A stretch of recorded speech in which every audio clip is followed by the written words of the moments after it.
Hi, I'm Lisa Rangel with Chameleon Resumes, the premier executive resume writing company, and I'm thrilled to be with you here today. Today, we're going to talk about the 7 LinkedIn profile mistakes that can kill your job search. And we're going to walk through some of the mistakes that I see every day as a LinkedIn Premium Career Group moderator, the job search group that LinkedIn has for over 1.6 million job seekers. And the questions that I answer every day as a moderator in that group, and the profiles that I see every day, obviously helping the job seeker members in that group, I see a lot. So I've compiled all the mistakes that I see people make, and I have put them into this video, or at least the top 7 that I see the most common mistakes that I really know hinder and even kill some individuals' job search. So let's jump right in and let's go through that. So the first LinkedIn profile mistake that I see is that there's no current position filled out on your LinkedIn profile. Now, obviously that's an easy thing to do if you're working because you have a current position that you're working in. But, typically the common question then that follows up that suggestion of how to eliminate that mistake is, well, I'm not working. So how do I have a current position if I don't have a current position?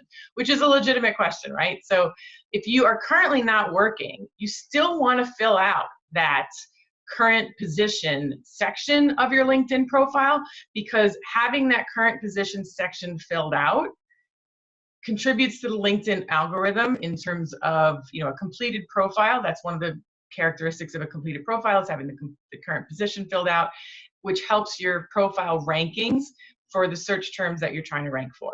So you want to make sure you fill it out. Well, how do you do that if you're not working? You can put phrases, keyword optimize the employment section, the employer name section, the employment title section, and the content under the employment name and title with what you're looking for, the types of jobs you're looking for, the types of jobs that you've held, what you're doing during your in-between employment periods, if you are volunteering, if you're doing consulting work, if you're going back to school, getting certifications, or maybe, whatever it is. So whatever you're doing to fill in the time between those positions that are contributing to either furthering your knowledge and education or your network, then I would include that in a current position to show that you're still active within your profession and your industry, even if it's not paid work, and you're then fulfilling that part of the profile. So that's mistake number 1 in the correction and how to fix it. And then the second LinkedIn profile mistake that I see is that individuals have no LinkedIn profile photo or a really bad one. Now, having no photo is actually worse than having a bad one. I think the most recent stat is you have an 11% more likely chance of your profile being viewed when it has a profile, which, makes sense. People want to know who they're interacting with, who they're dealing with. So having a profile photo helps more than not having a profile photo. However, even choosing a bad photo, inappropriate photo, or you can't see your face because you've included the whole body, your whole body, from head to toe. So it really should be just, a head profile shot, a headshot. You want to look at the background. Even if you're in the food and beverage industry, I don't recommend you having liquor bottles behind you, like standing in a bar. So things like that. You want to make sure not only do you have a photo, but then you want to make sure that you have an appropriate photo. The third LinkedIn profile mistake that I see people make is that they fail to keyword optimize the key sections of a profile. So that is, your headline or tagline underneath your name, your employment titles, and your summary. So those to me are the heaviest keyword sections, and also the skills section actually as well. But you want to make sure that you are completing those sections, but in a keyword optimized fashion. So again, your tagline, or some call it a headline, which is the section underneath your name, your employment titles, your summary, and also the skills section. So you want to make sure you're keyword optimizing those sections, not just keyword stuffing, but using the keywords naturally within the context of what you're able to use. And obviously skills is more of a keyword, listing or stuffing exercise. You're just listing the skill, and that's one thing. But you want to make sure that with the employment section titles, the summary, and the headline or tagline, that you're using keywords naturally within the context of those fields. So that's how you fix number 3.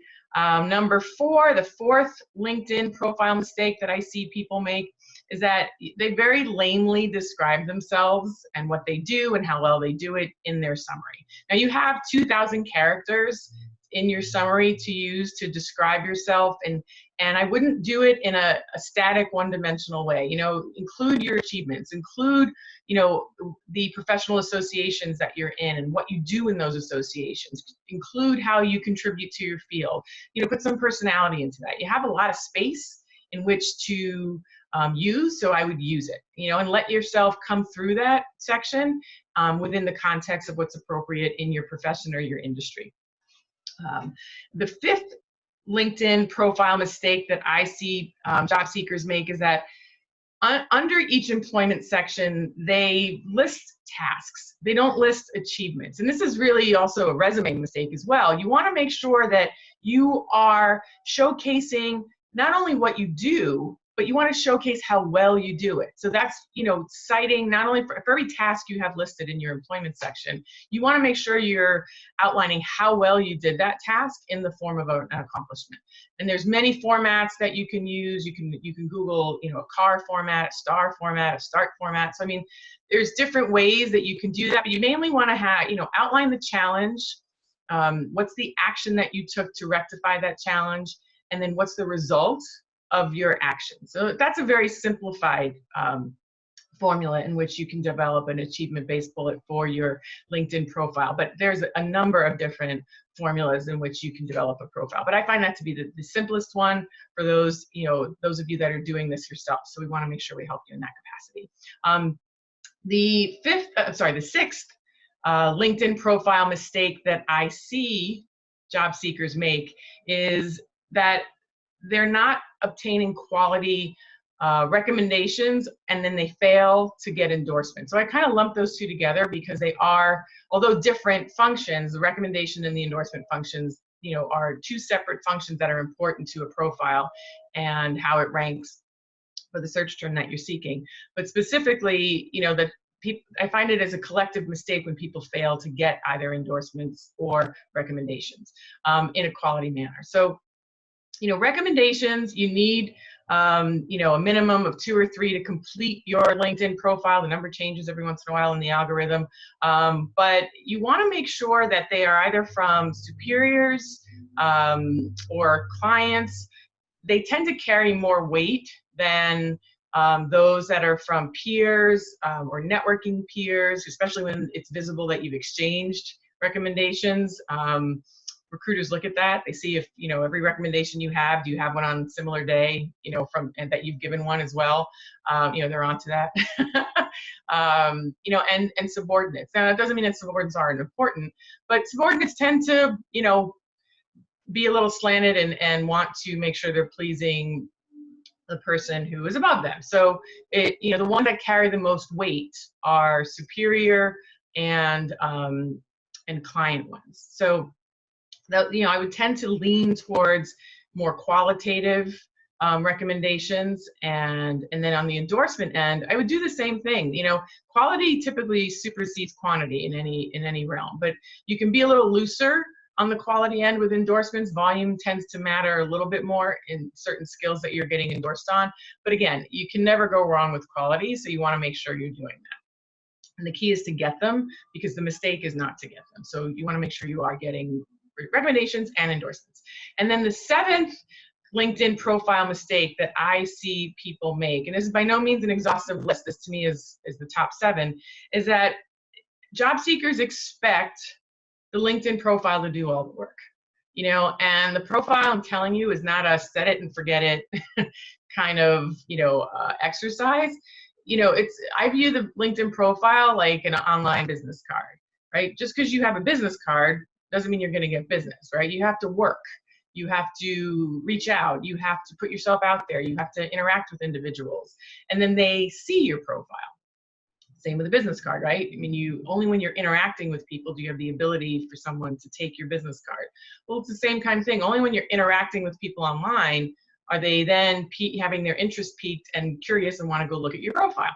So, and then reach out to you. So you want to make sure that you're not just, doing the, oh, I built a great LinkedIn profile and now all the connections and the job offers and everything, the interview should come. Like, because when people do that, they are very often disappointed in a very deep way. So you want to make sure that you are not of this, field of dreams, build it, they will come mentality with your LinkedIn profile, because I'm telling you, it doesn't work that way. You have to build your LinkedIn profile and then do the right activities on LinkedIn to increase your views and increase your interactions, which ultimately lead to more interviews. So if you are doing the set it and forget it type of mentality with your profile, it is a big job killer, a job search killer. So you want to make sure you're not doing that. And that's mistake number 7.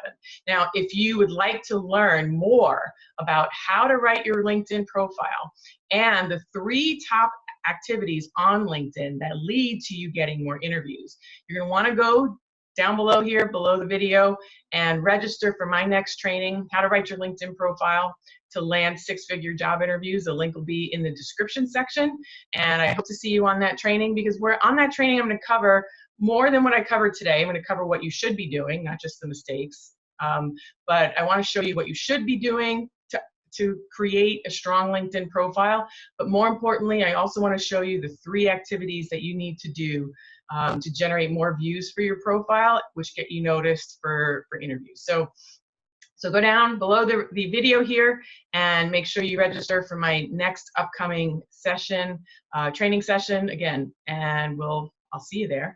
And if you've liked this video, or you know someone that can benefit from this information if they're struggling in their job search, then I welcome you to like it and to share it with whoever you think it can help. That's all I want to do is help job seekers land their next job faster. And if you like what you heard today and you're not subscribed yet, again, that is also below the video here. Just make sure you subscribe to the channel so you can see my next video that'll come out next week. So again, Lisa Rangel, Chameleon Resumes, the premier executive resume writing company, and I thank you so much for joining me today. Have a great day.